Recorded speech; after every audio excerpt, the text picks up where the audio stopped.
Now, I'm not one to gossip, but I will bring you the tea. Welcome to Chronicle Speaks.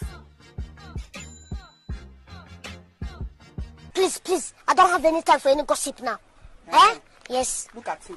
We are back for closing arguments on the Diddy trial, but you know how we do. Let's first recap yesterday. So yesterday was a marathon of emotion. We had powerful storytelling from the prosecution as they delivered their closing arguments. Prosecutor Slavic painted Sean P. Diddy Combs as the leader of a criminal enterprise built on control, coercion, and abuse. She detailed how Diddy used drugs, threats, money, and manipulation to force women, specifically Jane, Cassie, and Mia, also Capricorn Clark, into grueling sexual acts and labor, often under the guise of relationships or employment. Now, the prosecution laid out a disturbing pattern: freak-offs filled with drugs, violent assaults, threats to release sex tapes, and relentless psychological control. They argued that even when some women appeared to consent, that consent was the result of fear, grooming, or trauma bonding. Now, for a RICO conviction, the law requires proof that the defendant committed at least 2 predicate acts of racketeering activity within a 10-year period. According to the prosecution, the jury has been shown dozens. Now, the inner circle, the assistants, bodyguards, and staff weren't just bystanders, according to Slavic. She said that they actively enabled Diddy's behavior, booking travel, supplying drugs, and helping cover things up. Now, the courtroom saw photos, read texts, and heard recordings that supported these claims. Diddy, who had been composed during much of the trial, appeared visibly nervous during the proceedings, rubbing his hands and shifting in his seat from side to side as the jury listened. By the end of the day, the judge dismissed the jury until the next session, which is today, when the defense will present their closing arguments, followed by rebuttals, final instructions, and jury deliberation. The message from the prosecution was clear. Diddy's empire wasn't just about music, it was built on silence, shame, and systemic abuse. So with all of that being said, now we get the closing arguments from the defense. But before we do, please be sure to subscribe to this channel and hit the bell for notifications so you don't miss out on any news regarding this case and so much more. Now let's get back into it. Judge Subramanian says before closing arguments, what about the laptop exhibits? Prosecution says we are both still working on it. There are a lot of exhibits. Judge says, why don't we just give the laptops to the jury on Monday? Today we have the defense, the rebuttal, and my charge. Judge continues, so deliberations will start Monday. I sent the parties my charge and the verdict form. Garagos says, may I confer with Agnifilo? Of course, says Judge. Garagos continues, about Mia. Mr. Agnifilo would like to show Exhibit 1727 on an easel. We redacted her name so that no one in the gallery can see her face. The government wants to put a post-it note over the face. Judge says, how are you to place it? Test it, laughs. Garagos says the public can't see it, so it should be fine. Judge says, that's fine, let's bring in the jury. After a time of waiting, the courtroom deputy says, there's a juror with transit issues. We are inquiring. Judge says, okay, let's wait. Okay, it's 9:26. Judge says, so we have all of our jurors. We'll start in 5 minutes. Meanwhile, Combs has been taken back to his holding cell by the U.S. Marshals. He will be brought back in before the jurors are brought in. At 9:28, the judge says, all rise. The jurors then enter. Mr. Agnifilo, are you prepared to proceed with the defense's closing? Mr. Agnifilo says, there's a trial set forth by text messages, then there's a trial set forth out of the prosecutor's mouth. They are different. The trial from the evidence, what is it? It's personal use, it's drugs. That's all it is. That and swingers, a lifestyle. But the prosecutors have charged one of the most serious statutes on the book. They called threesomes in drugs RICO. I want to thank you for your service to our country. I would love to speak to you for days, but it's Friday. I am trying to be efficient. I have to cover a lot of ground, but I'll focus on the most important part. Sean Combs. Sean Combs is a self-made black entrepreneur. He has built real businesses that are so outstanding that others create partnerships with them. We heard that from Derek Ferguson. The assistants were moved by Sean Combs. It was like Harvard Business School. He pushed me hard, they said. Did they always like him? No, let's not even go there. Did they like him? No, but they loved him. Even the ones who are suing him. Mia, I'm not going to call her Mia because that's not her name. I'm going to call her the witness who was testifying as Mia. Remember Derek Ferguson from the Bronx? He said there were not many hiring people like me from the Bronx. There's something more to these businesses. Sometimes the real things in life are hard. No one remembers the easy days. These people grew. It was real. It was diversity. These days, DEI, Combs was doing that at 24. The prosecutors call his business racketeering. That's the fake trial. What happens? He gets arrested. They destroy his property. They have an SRT, special response team. They are clandestine, can't follow with the camera, rampant. They ran. His kids were there. And here, 6 of 7 in the second row. The 7th is an infant. This is who he is. This man takes care of people. Jane came here and testified against him. Today, she's in a house he's paying for. And yes, they found it, boxes of Astroglide, taken off the streets, and they got baby oil and the personal use drugs. America is safer. 5 Valium pills. When you're doing work like this, we can't photograph you. That's the evidence. What do? They wrap yellow crime scene tape, figuratively, around his bedroom, around the hotel rooms he goes to with his girlfriends. That's a lot of crime scene tape. The crime scene is your private sex life. No one called 911. They called civil plaintiffs' lawyers. This case is about money. Cassie Ventura sued Sean Combs for $30 million because he has $30 million. If he doesn't have it, no civil lawsuit, no criminal case. This case is about 5 minutes. It's about love. Love has been said over 800 times in this trial. The domestic violence, we own it. We did not ask Ms. Ventura about being hit, kicked, or dragged. We didn't cross Jane about it either. But domestic violence is not charged. If he was charged with that, he would have pled guilty. He did that, but he did not do racketeering, conspiracy, and sex trafficking. He did not kidnap or bribe anyone. The first person to say something about domestic violence was Cassie Ventura. She made an Instagram post. She said, "Thank you for your love and support. The domestic violence is the issue." She could have said anything on her phone or her tablet. She could have said this was about sex trafficking. She didn't say that. She said it was about domestic violence. Believe her. Believe Cassie when she says domestic violence is the issue. In that moment, watching that video, imagine that. To see their relationship is to see everything that racketeering is not. I'm not going to go through a lot of text messages or charts or screen time. It's a terrible thing. Screen time, I'm told, I'm going to have to tell the story of this case. They fell in love. Cassie had a boyfriend of 3 years, 10 years older than her. But she meets Combs and they are off to the races. Mr. Combs rents a boat and they make love for the first time. They are in an intense relationship for 11 years. Cassie is smart. She flat won. She's got $30 million and he's in jail. You probably know that. The nice looking men behind him, they are the U.S. Marshals. They keep him safe. Cassie has won 100-0. They tell you she's a victim. This is a great modern day love story. They didn't write these in the past because they didn't have these problems. He had 6 kids at the time. It's a relationship based on love. Cassie said she was young and insanely jealous. If you're in the jury room and you don't want to go home, read their text messages at the time of the breakup. You will cry. They were selfless with each other. When it wasn't going to work for the original sin of the relationship, then came Gina. Gina wouldn't come here, but she's out there.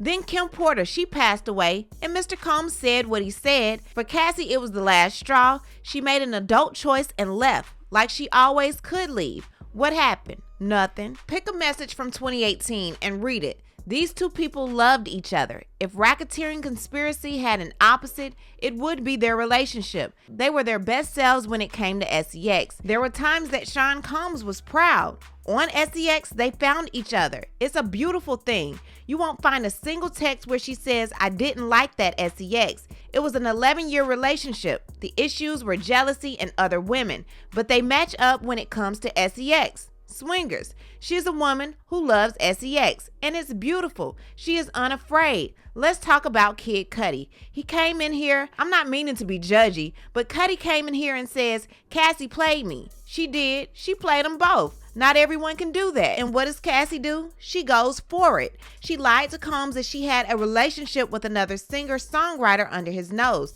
She wasn't afraid of him. Was she going to tell him? No. Cassie is keeping it gangster. Not gangster. Cassie's like, I'm going to lie to them both. Cassie gets a burner phone. Finally, that's what you expect in a racketeering case. She's the one who got the burner phone. The morning on December 22nd, 2021, the whole thing with Cuddy and all of that, she had 2 hotel rooms. Whoa, a room for the burner. Baby, if this is the closing argument, Diddy is doomed. She's not going to tell nobody nothing. Let's talk about racketeering. The judge is going to give a legal charge later today, assuming the first one is 2004 kidnapping of Capricorn Clark. Let's talk about her. She said, "I wanted my life back." Capricorn Clark's parents passed away when she was young. I don't mean any disrespect. She told you. I'm happy she did. Others didn't tell you about their parents. She moved to the Bronx and she meets Sean Combs. She goes super platonic. What? I think she means she didn't want it to be platonic. She's out there. You could see it. She says, I had the biggest crush on you. I think we misused our dope chemistry. Now, if she's kidnapped, why does she want to go back and work for him? She's getting her nails done with Mike B. He's going to be mad at me, she says. And she calls 1440 and said, lock everyone in. She got a lie detector and Mike B did too. How was she kidnapped if she went home every day? Is the government alleging 5 separate kidnappings? Polly drove her home, door-to-door kidnapping. The Southern District of New York is charging this as kidnapping. He laughs. It's not kidnapping. You guys come in here day after day, long days, and you come back the next day. Have you been kidnapped? No. At the time, Sean Combs is in Raisin in the Sun. He's doing vote or die. He could care less about this. The lie detector test was former FBI. You guys have the right to say, huh? That sounds like a stretch. Why charge it as kidnapping? Come to whatever answer you think is the right answer. Capricorn leaves for a year. She makes more money, then she comes back. Next, Sean and Cassie are having a freak off. It's December 22nd, 2011. Cassie has 2 hotel rooms. Combs looks at her non-burner phone, sees messages with CC about Cuddy, maybe called Scott in the text, something about hiking. Now, why would he have a gun? He goes to get Capricorn. Why? Because she would do anything with him. Go to the moon. He didn't need a gun. He didn't have a gun. Cuddy said Cassie told him that she had already told Combs. Are you following me? Sean Combs has nothing to gain by having a gun and everything to lose. He's already Sean Combs. Capricorn would love to have stayed employed, but if he pulled a gun on her, no way. It didn't happen. No gun. Cuddy didn't say that Capricorn said Combs had a gun because there was no gun. Working backwards. Cuddy didn't tell the police about a gun. It was written up as a trespass. That's all. There's no gun. Capricorn's story falls apart. Then there was this car chase. Or was there? Cuddy pulled up next to this Escalade, the witness said. There was no car chase. The judge is going to say you can disregard any witness if you find something not credible. If you see fit, it's all you need. Seems like everything is possible with Capricorn Clark. I asked her. She said, I came up there with Puff. I went to run away. I'm afraid of mountain lions. Mountain lions? I'm not saying they are not scary, but if you were kidnapped with a gun, nah. She doesn't want to say I went there by my own volition. I'm not saying Sean Combs didn't go there. He wanted to fight him. Fine. Motherfucking Combs is not a coward. Shit. I'm sorry I broke character, y'all. I wasn't expecting to read that. He's ready to fight at the risk of being sexist. They are men. They fight. We're going to have a good old-fashioned 8 a.m. Hollywood Hills John Wayne fight. The Porsche, not his style. There's no evidence. Who else would do it? No evidence. Burning a car is cowardice. Be a man and fight him. What's in the car? A Molotov cocktail. Why not show you the glove? I am suggesting something. Yes, that the investigation stunk. It's terrible. 2 fingerprints. What happened? Well, I don't know. You're going to determine his fate on arson? On this? The DNA was consistent with the female contributor. That witness was not helpful. If it had come back consistent with Combs, they would have bragged about it. Investigator Jimenez never followed up. He tried to find Cassie. Jimenez said Capricorn's brother obstructed him. They fought. I'm not saying Capricorn did it or Cassie did it. We're not here to solve the world's problems. Cassie's father didn't call him back.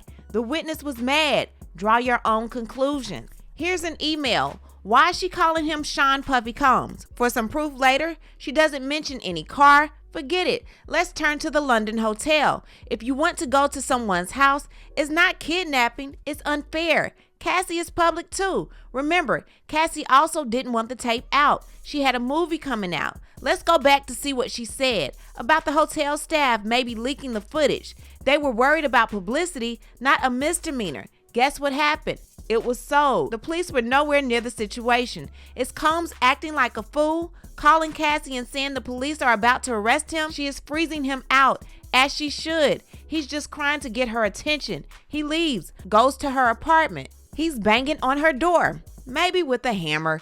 Carrie Morgan said that's why the police came. A neighbor called. The Intercontinental has no police, period. So he cannot be guilty of bribery under California law, as the judge will tell you. And when Mia, the witness who testified as Mia, said she was out of Skrilla money, they should have told you Sean Combs was concerned about Cassie suing him. He was not aware of any federal investigation, if there was one, so it's not obstruction. He's trying to starve off a lawsuit, and when it comes to Jane, he still might. Should we break here, says the judge? This will be fine, says Agnifilo. Now we go to break. So because you're not supposed to object or interrupt during the closing arguments, Prosecutor Comey waited until the break, and she says, I didn't want to object, but he asked the jury to ask why the prosecutors charged as they did.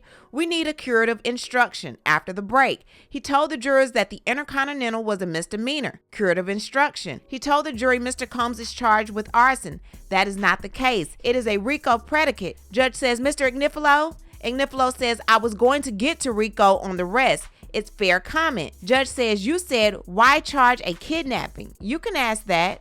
Agnifilo says, I think I'm allowed to be sarcastic. That's what I was doing there.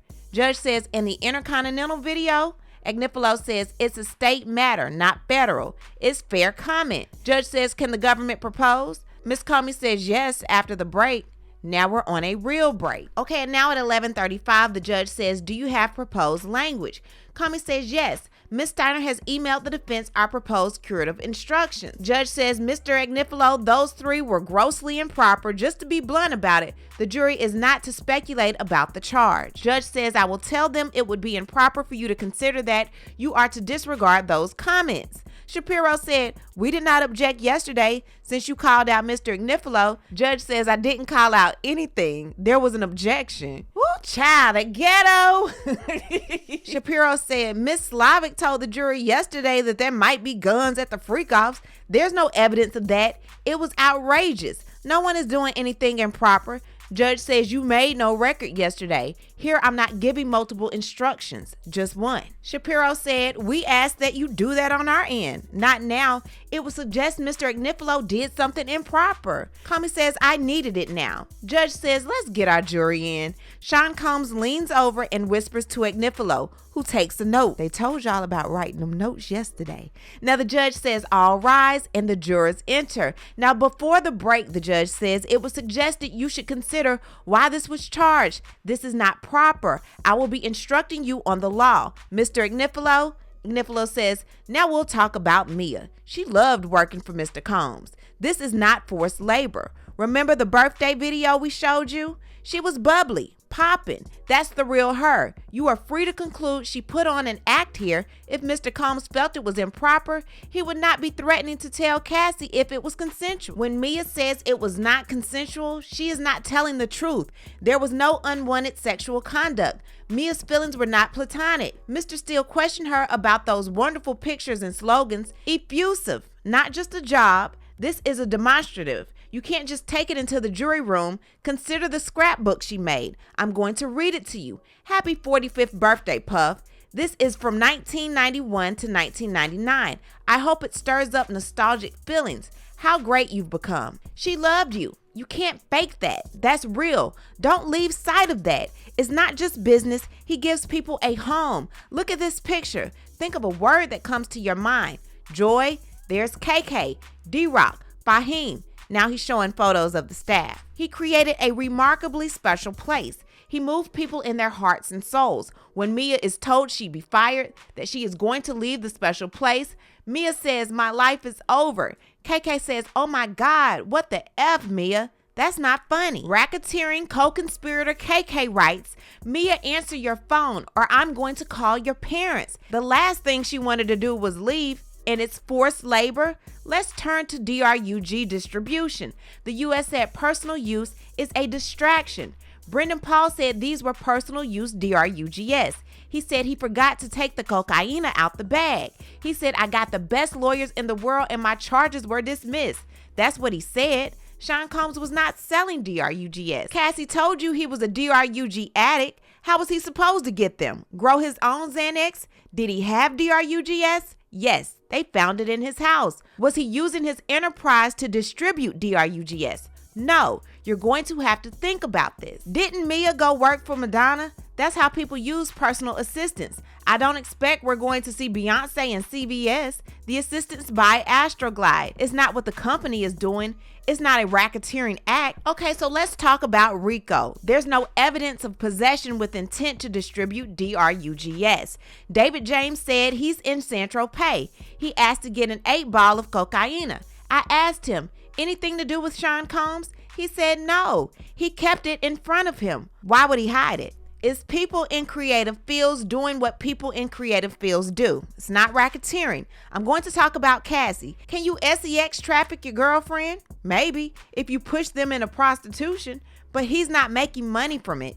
Jane has some texts. They are very anti-hotel night. Cassie, she doesn't. People are in love. People are having sex. Let's say your partner wants to do something and you don't. Where does that land? Cassie wanted this, including to be close. It's like this. My wife is from LA and I hated LA. Now I love LA. Sorry, that's how it happens.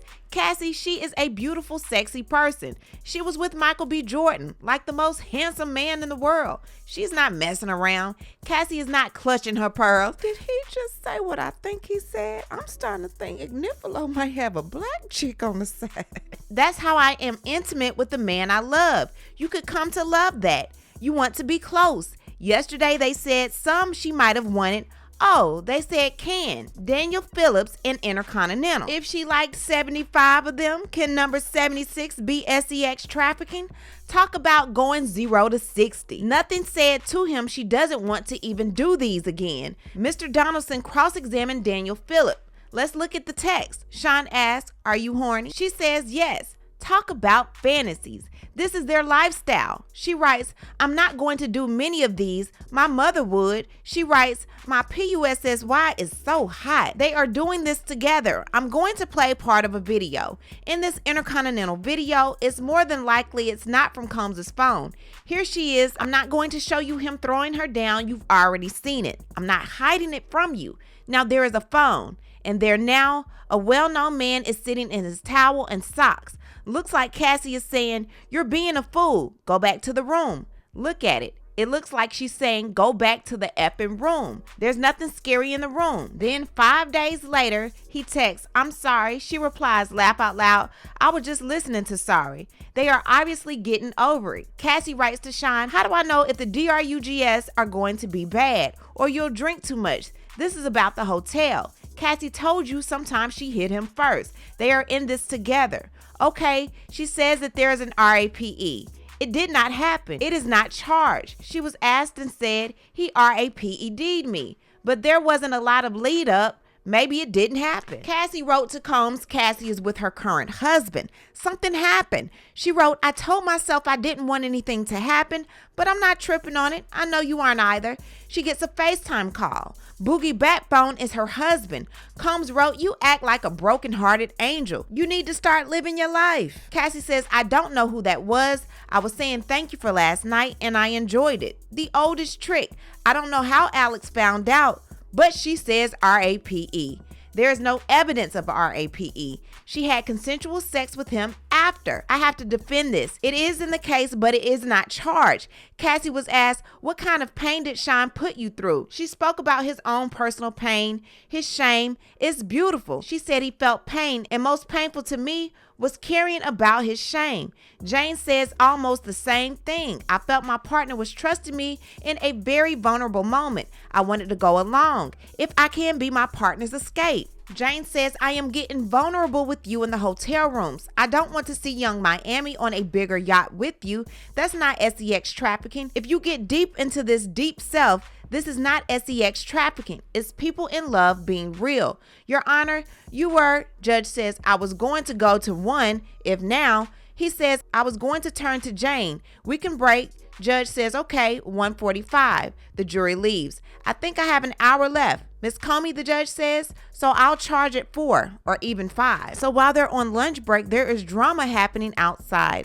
A man began suddenly convulsing and collapsed outside the courthouse during the lunch break, just as Sean Combs' family was filing out. Several officers rushed to assist the man, who was seen earlier in the press area with camera equipment. A woman named Jessica Seitz in a bright yellow Britney Spears shirt identified herself as a nurse and tried to help too. As this unfolded, Combs' sons Justin and Quincy and Christian exited the courthouse briefly, looking over at the distressed man before climbing into black vans. A confusing split scene ensued as a mob of spectators shoved phone cameras up to the Combs family vehicle while the stricken man lay a few feet away. He appeared to regain consciousness after about 10 minutes and is being loaded into an ambulance. Okay, and at 1:54, they are back. Judge says, I've thought about it, and it makes more sense for me to charge the jury on Monday morning.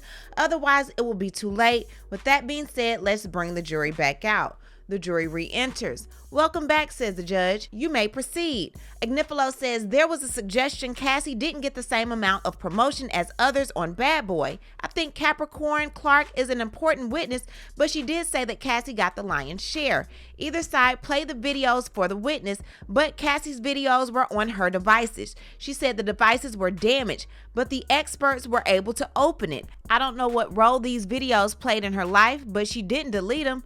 In the video, the hotel rooms are beautiful. The music is great, Usher and whatnot.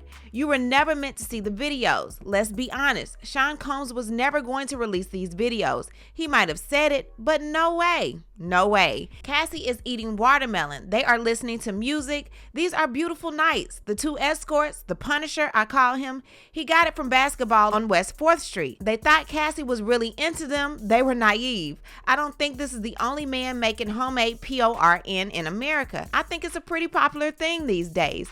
Jane, she wants to post things on Instagram, I guess. That's what she gets into. I think she loved Sean Combs. You guys know who the father of her child is. You know who she was with in Vegas. She is comfortable with this. The government is not saying every hotel night is sex trafficking. They isolated September 2023. Jealousy over a yacht. I get it. Sometimes Jane didn't like the guys. She said one smell. Then the guy is sent back. 3187. The escort gets sent packing. He's a bum, but they still paid. No sex, but got paid. Paying for time. Yesterday, they just dismissed it, but that's what happened. Now, Jane, she wanted it to happen. She called her guy Cabral. She liked Cabral. She wrote, muy caliente. Then there's a sobriety party. Jane is angry over Gina. And then she says she regretted it, resented it, but she agreed to it. Unfortunately, she admitted to it. She actually said she regretted it, but she agreed. That's it. We can be done with it. The house,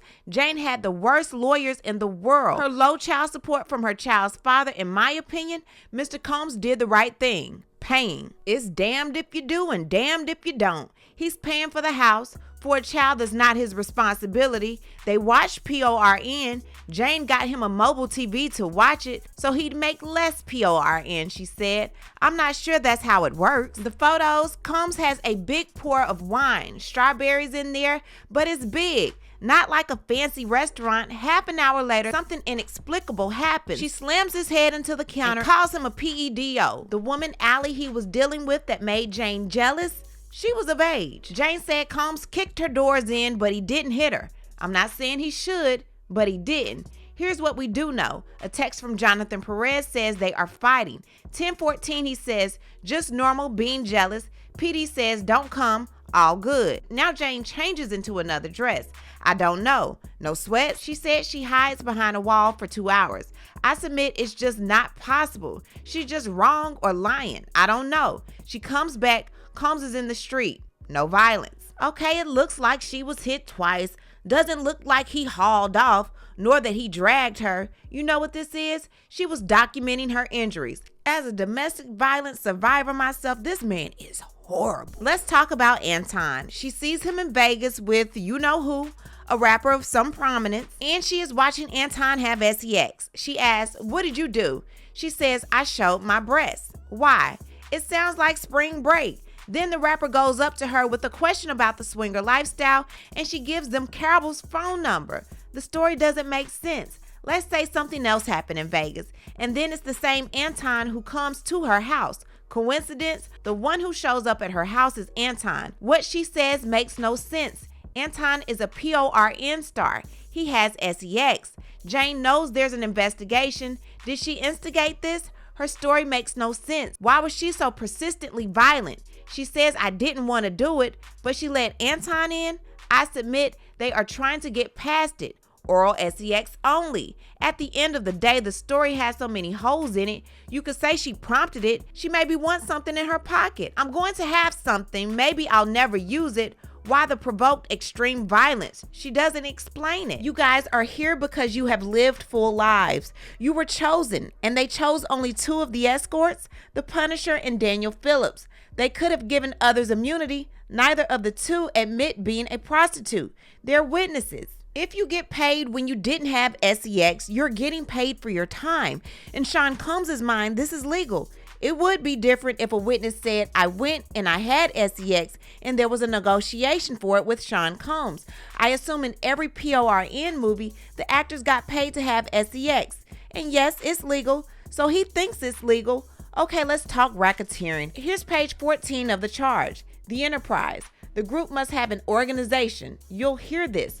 Only Sean Combs is charged here. No one testified. I was part of a racketeering enterprise. This is the greatest divide between the evidence in this trial and what the prosecutors are saying. There is a gaping lack of evidence. They didn't charge racketeering. They charged racketeering conspiracy. They needed a co-conspirator, but they don't have one. They claim KK. The evidence at this trial shows KK is a helpful person. Who had been saying that? Who said that?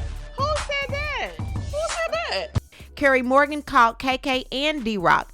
They are not co-conspirators. If John Gotti was kicking in your door, would you call Sammy the Bull Gravano? No, he is a co-conspirator. There is only one trial. KK is not a co-conspirator. KK is a very nice person. The lies. There you go. This bitch. I'm telling you.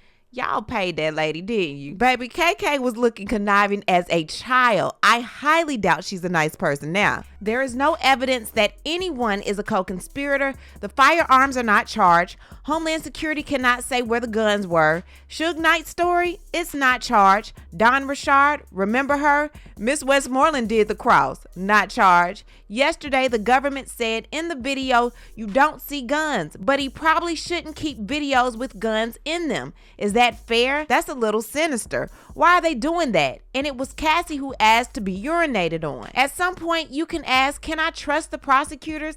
It takes a lot of courage to acquit. I think that the evidence shows, and you can conclude that the government targeted Sean Combs. I wouldn't say that if Cassie went to Homeland Security. America is great because between each citizen and the government, there is a jury. This is your house, and I'm asking you to summon that courage to do the right thing and acquit Mr. Combs on all charges. He is not a racketeer. He is innocent. Let him go home to his family. Thank you. Judge says, Ms. Comey, would you like a break before rebuttal? Yes, 15 minutes. Okay, and the jury leaves. Ms. Slavic says he brought up conduct that hadn't been charged and said Mr. Combs was being targeted. We request curative instruction. Judge says, Mr. Agnifilo, you should have phrased it differently, but you went to focus on the lack of conspiracy. And what about the targeting charge? How is that not improper? Agnifilo says no one went to law enforcement and complained. It's fair comment. Slavic said, he said what he said. Targeted. It's improper. A curative instruction is required. Now it's silence. Slavic said they made the argument pre-trial and they lost. This was inappropriate. Judge says, I intend to add something to the charge. They should focus on whether the government proved each charge beyond a reasonable doubt. Slavic said, we'd like it now. Judge says there's a bedrock law that these arguments to the jury are improper, so I'll give the instruction. Agnifilo said, we'd like it Monday. Judge says, I'll do it when the jury comes back. 5 minutes. Okay, it's 3:40 and the jury is finally back. The judge says, you heard that Mr. Combs was targeted. That is not to be considered. That is not your concern. Ms. Comey? Ms. Comey said the defendant did not take no for an answer.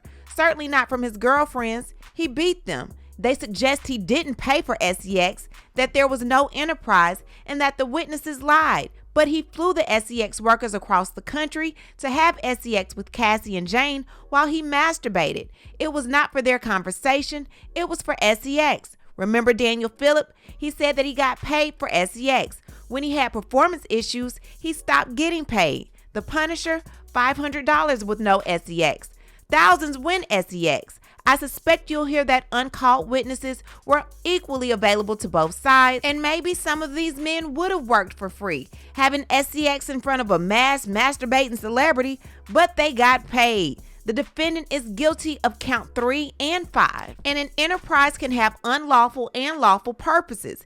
KK, uncalled witnesses are equally available to both sides. Did they agree to at least 2? Yes, quick hits. The kidnapping is corroborated by Kid Cudi. He said she was forced to go along with them. Mr. Agnifilo says Mr. Combs is a fist guy. Sure, when it comes to his girlfriends, with men, he needs guns. The London hotel, he made Cassie go after he stomped on her face. She wasn't allowed to go home to her mom. This is a kidnapping. The arson, somehow the glove fell off on someone's childlike hand. No, he said he would do it and he did. Cassie said it. Eddie Garcia, he believed he could not go to the police under the agreement, and Combs said, watch out how you spend it. Bribery. This is a guy that can't get his own water bottle or plug in his own phone charger.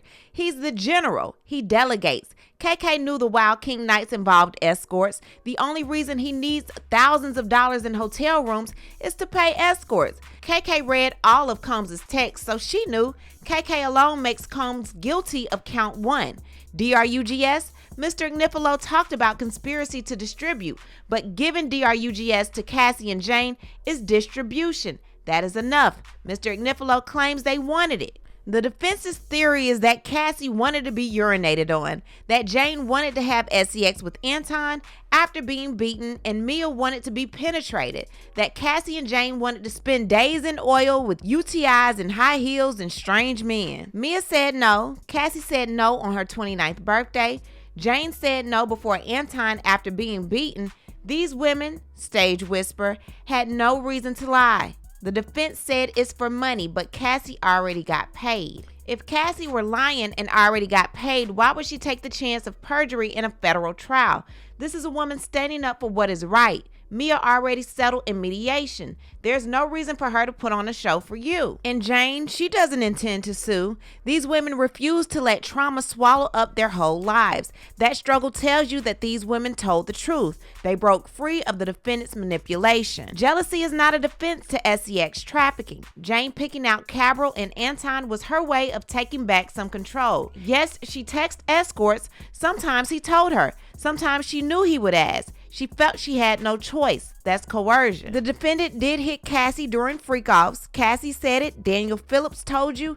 And it's on video. The defendant was in a towel. The freak-off was not over. There's no separating the violence and the SEX. Even if the victim says yes, the law asks why they said yes. If the consent is obtained through fear, manipulation, power imbalance, incapacitation, which is DRUGS or alcohol, then the law considers that consent invalid. Remember when Cassie OD'd in the hotel room in Long Island and they still had the freak off? When Jane performed oral SEX on Anton after Combs beat her? That was trafficking. Mr. Agnifilo said Cassie won a prize. What prize? SEX with a UTI? Getting urinated in her mouth? It's ridiculous. They had a trauma bond. They were trapped. The cost of trapping was a drop in the bucket for Mr. Number One on the Forbes list. He pushed her to continue until she vomited. He knew she didn't want to. The Intercontinental, they claim he was intoxicated, that it was about a phone. He knew what he was doing. He kicks her. She calls security, so he stays to keep control of her. Now get this, I want to be clear. They called Anton because he was the only repeat player in LA.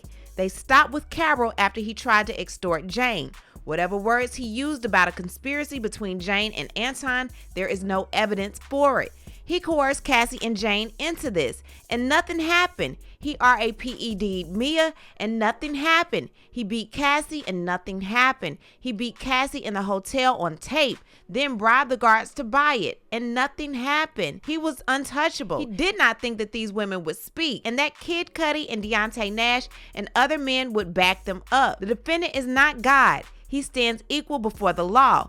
Find him guilty. Judge says, jurors, you may leave until Monday. That was a lot. Now, a lot of people are looking at the defense like you really dropped the ball. I don't know how much Diddy paid you, but hopefully he can get some of his money back. At this time, what I need to do is hear from you. What do you think about everything going on in the world of Diddy? Leave a comment, and you know how we do. We'll talk about it down below. Talk to you guys later. Bye. Thanks for watching, but before you go, don't forget to subscribe to this channel, like this video, and hit the bell so you don't miss out on any of my new episodes.